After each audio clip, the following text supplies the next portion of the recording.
How long can bidding wars keep going on? How much higher can real estate prices go? What can the Ontario government do to level the playing field for buyers but not financially penalizing sellers?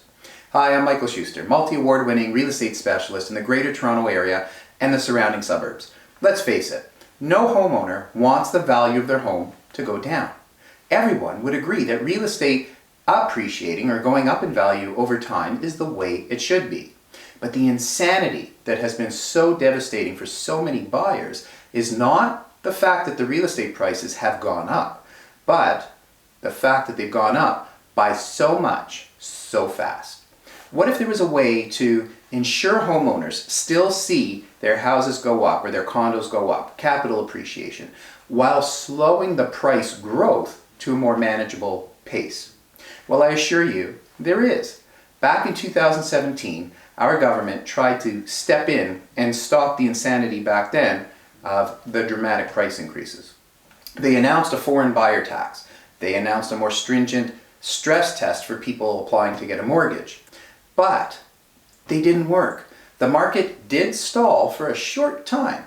It was more like a blip on the radar screen, and then it picked up again. Why, you might ask?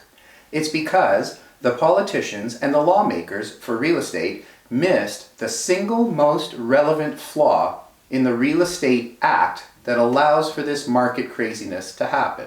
They tried to put their 2 cents in on everything except fixing the most relevant flaw in the offer process.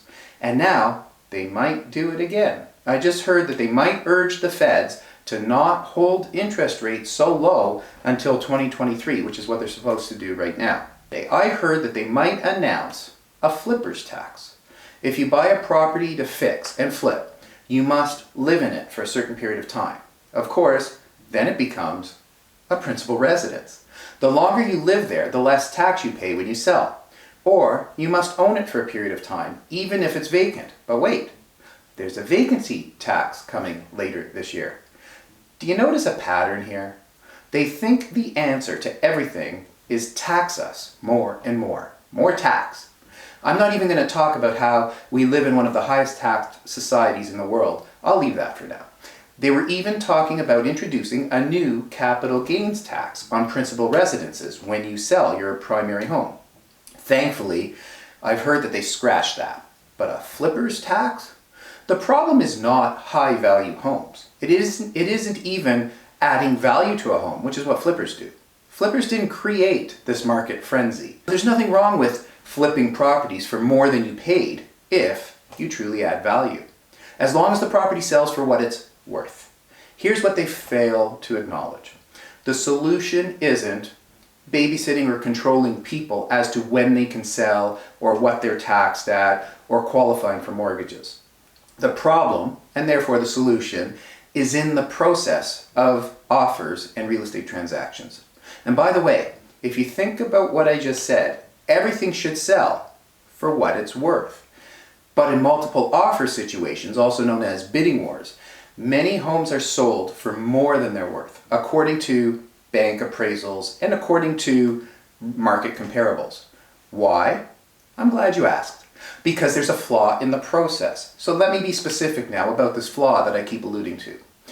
As a listing agent, if I'm selling your home and we get 2 or 3 or more offers at the same time, my job is to get you as much money as possible for your home, sometimes by generating multiple offers. And there isn't anything wrong with people bidding against each other. They call that an auction. But if you think about art auctions, people sign up willingly for those auctions because they know what they're getting themselves into. Buyers don't like real estate bidding wars because they don't know what they're getting themselves into. Here's what I mean by that. When you go to an auction and you bid on something, you raise your paddle. The auctioneer announces the highest bid. Everyone else decides, based on that knowledge, if they'd like to increase their bid. And so those who can and want to, they do it. But they also decide how much or what increment to raise their bid because they know what number or what amount they're bidding against. According to the Real Estate Act, the law, which all realtors must abide by, when we receive multiple offers on our listings, we go back to all of the interested buyers or their agents and give them a chance to raise their offer or improve the terms of their offer. But we are not allowed to disclose to the different offerers or bidders what the terms or the numbers or the amounts or the contents of the competing offers actually are. So therein lies the problem. If buyers don't know what they're bidding against, what they have to beat, then they're throwing darts at a dartboard. Sometimes they could beat another offer simply by changing the closing date or removing conditions, while not necessarily raising their offer amount.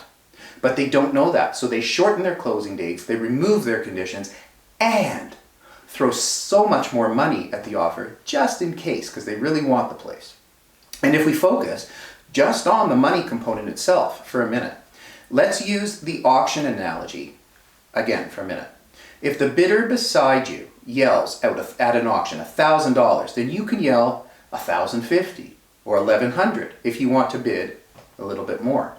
But in real estate, you don't know what the other buyers offered. So you don't raise your bid by just a little bit. You raise your bid by a lot. Instead of raising your bid by $1,000, you raise your bid by $50,000 or $100,000 or even more. The Real Estate Act that we operate under is from 2002. There have been some updates, but not this particular part of the act. And back in 2002, multiple offers wasn't so popular. So think about this for a minute.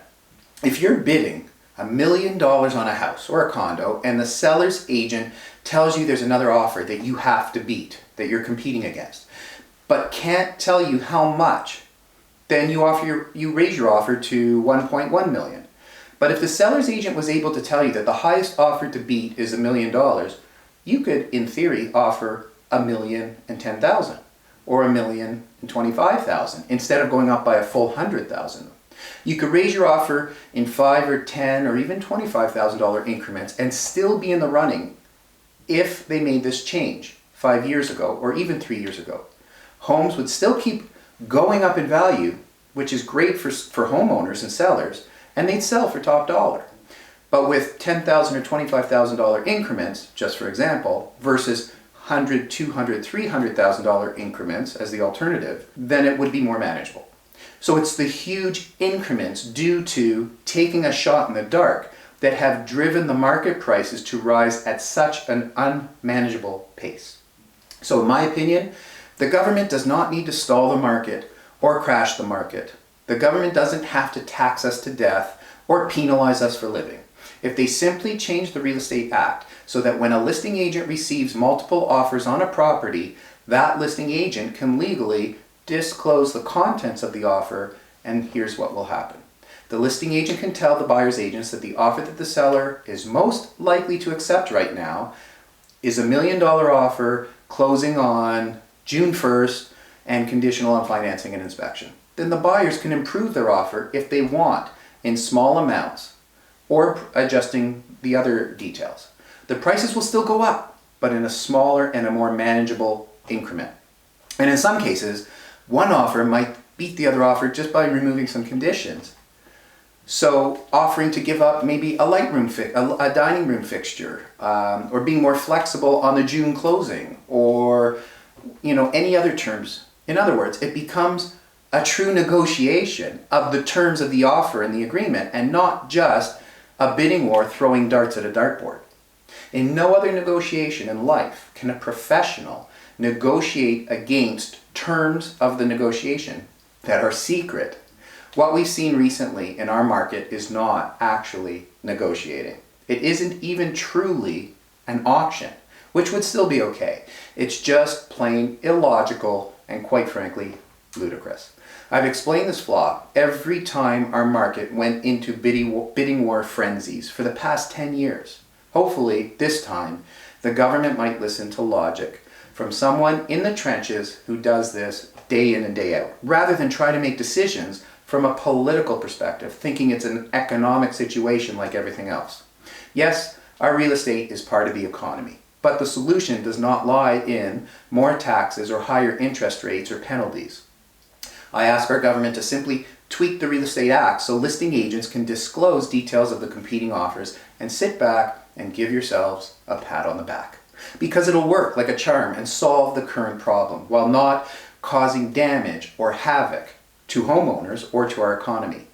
If you want to know more about the process of buying and selling a home and how to do it safely and profitably and smoothly, I'm always happy to chat. And remember, when it comes to real estate or anything else in life, if there was a better way, wouldn't you at least want to know about it? Just email me with any questions you might have, mike@TheREguy.ca. It's always strictly confidential, never any pressure of obligations. I just love to chat, I love to help, and I love to talk real estate. Thanks for watching.